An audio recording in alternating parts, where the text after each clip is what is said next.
民法典让法律 easy 点，让烦恼少一点。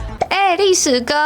为什么炎亚纶他判那么轻啊？我追的韩星他们只要发生一些小事情，就直接消失不见，然后不然就是被关。台湾的法律不就是这个样子吗？大家不是都对司法一伤心透顶吗？可是我还是想知道为什么啊？大家实在是觉得很奇怪，对吧？好，关于法律的问题呢，我们再来请教专家。民法典让法律 easy 点，让烦恼少一点。我觉得很扯这炎亚纶哦，他有3个罪说都被判缓刑，那另外呢，最后是宣告说判刑有期徒刑7个月，缓刑3年，还可以1颗罚金哦。判决书出来之后，大家很哗然说，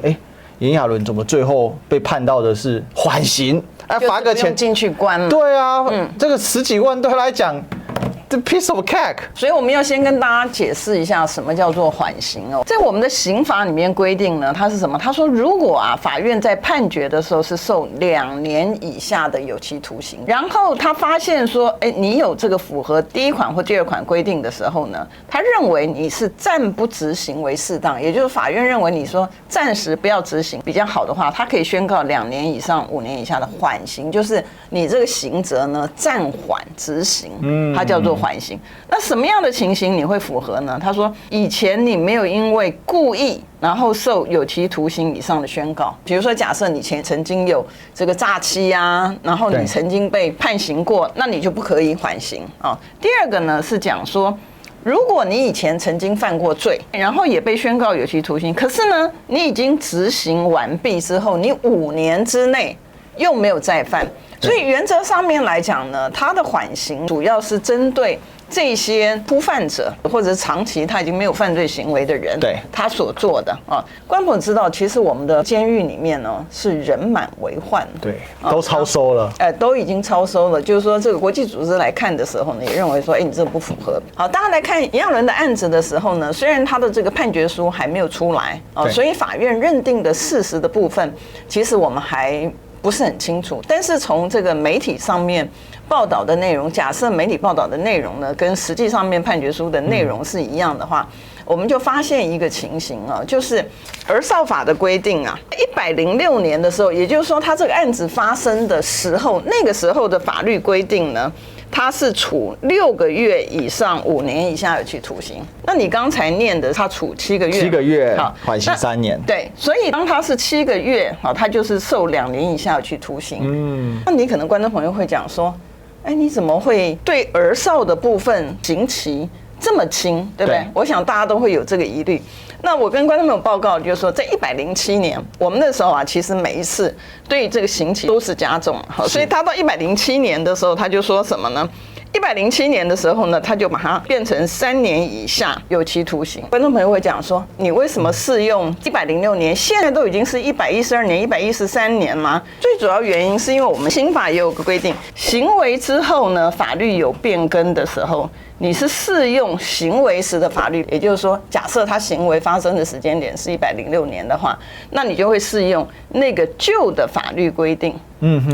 但是他讲说，如果行为后法律有利于行为人，就是修正之后是修正的比较轻的话，那你就会适用新法。但我在跟观众朋友报告另外一件事情就是有时候法院的判决我们都有统计的这个数字出来嘛，过往对，我们脑筋里面都觉得就是说，如果判6个月以下的话，你就可以1颗罚金，对不对？因为法条上面讲说，6个月以下的判刑的话是得1颗罚金，可是跟观众朋友报告，他是得他不是应就曾经有过外国人他就触犯了我们的著作权法的规定。那大家知道著作权法在台湾是有刑责的那这个洋人呢，后来他就被判了4个月。然后他就很理直气壮的觉得说，他是要来付罚金的。那检察官跟他讲说，没有罚金就是4个月他不1颗罚金那上面写得没说我检察官应他就硬碰硬的给他执行，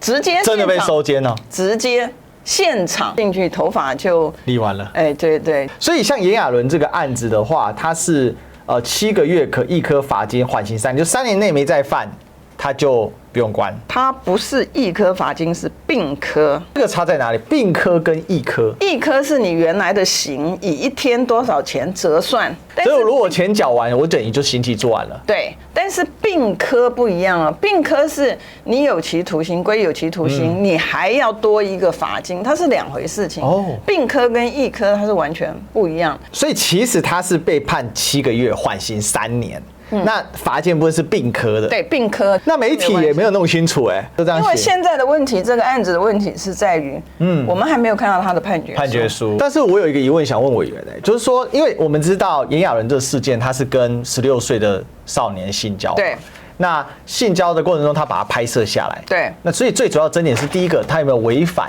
违反意愿就是性侵嘛，因为16到18岁，如果是对方是有合意性交，就不会被判。好，这个我想这是大家一般的常识。那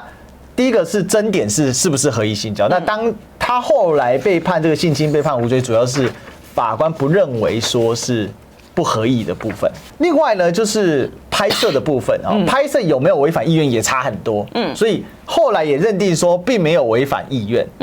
只是当事人都主张都是违反意愿，然后最后法官认定。当然，因为我们现在还不知道判决书还没有出来，可是我们是想了解说这个刑期差得很大，是不是也可以跟我们介绍一下？就是说，跟16到18的未成年，甚至更低年龄的会发生什么事情？另外呢，这个拍摄未成年的影片，他最后是以持有未成年影片被判刑。那当然，这个判刑就我们刚才讲到的嘛，他最后被7个月缓刑嘛，所以委员就这个法条部分，大家搞得不是很清楚因为简单来讲就是一般我们在刑法里面是有规定，它的对象就是一般的这个普罗大众。对。可是有一个特别的规定是儿少的性剥削防治条例，因为我们要保护儿童少年，所以它有特别的规定。那这个呢，它会就变成刑法的特别法。举个例了其实不只是36条，我们是用36条来举例，因为比较困难的就是说，因为炎亚纶的案子，它的事实认定的部分我们现在还没看到，是我们只有看到的是媒体报道，所以我们今天是假设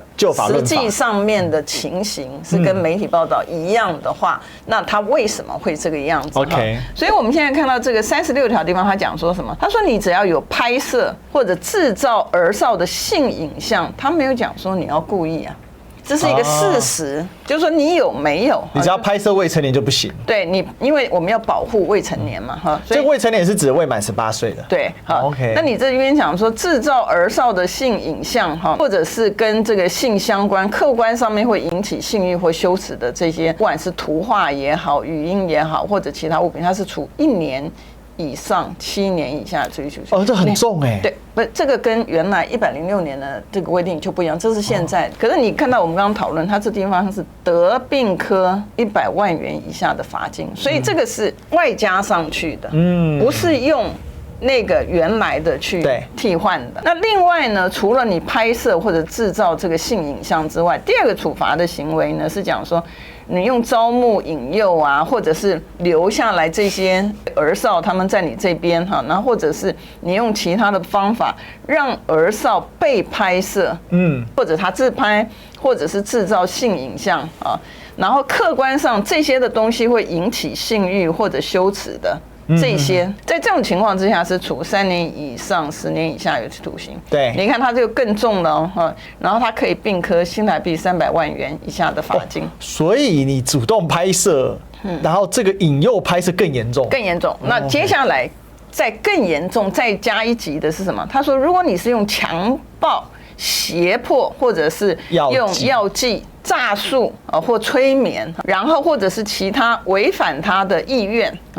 让儿少被拍摄、自行拍摄或制造这些的话，它更重，7年以上。所以你可以看出来，从这个一般的1年到3年，然后到7年以上那如果说你拿这些东西要来盈利，就是说你在网络上面贩卖啊，或者是说有这个招募会员呐，对，然后可以看这些的影片的话呢，它是加重其刑到1/2那还有就是说，即便你没有成功啦可是你想做这件事情呢，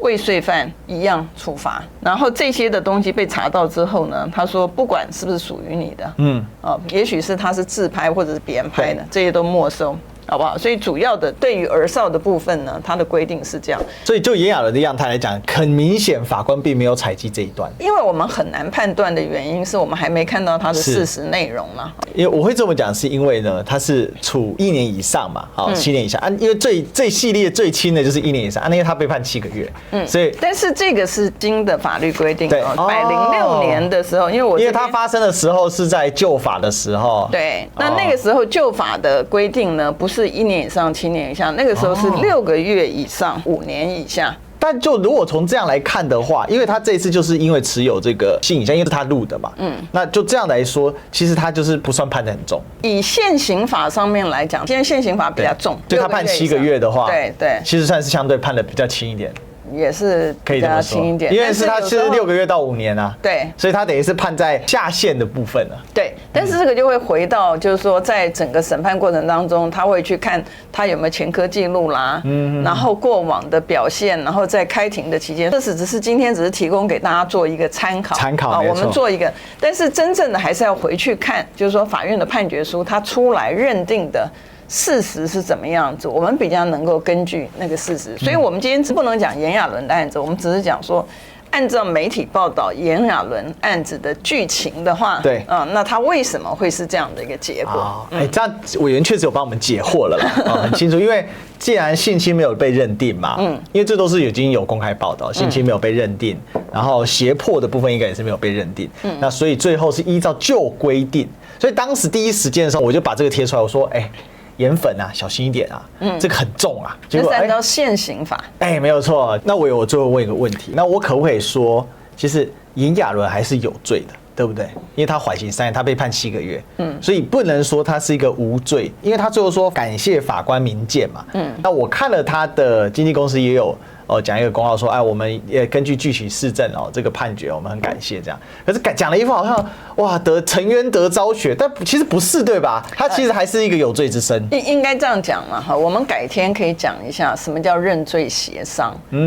在这个案子里面有没有认罪协商，我不知道。对，因为我还没有看到资料。所以简单来讲哈，所谓的认罪协商呢，就是你在检方有一个认罪协商的一个机会。等到你案子到了法院的时候，又有一个认罪协商的机会。认罪协商呢是什么叫认罪协商？就我承认，其实不管是台湾也好，美国也好，大家看影集的时候也都可以看到哈，他就是说，你认不认为你有罪？他如果说，我认为我 guilty，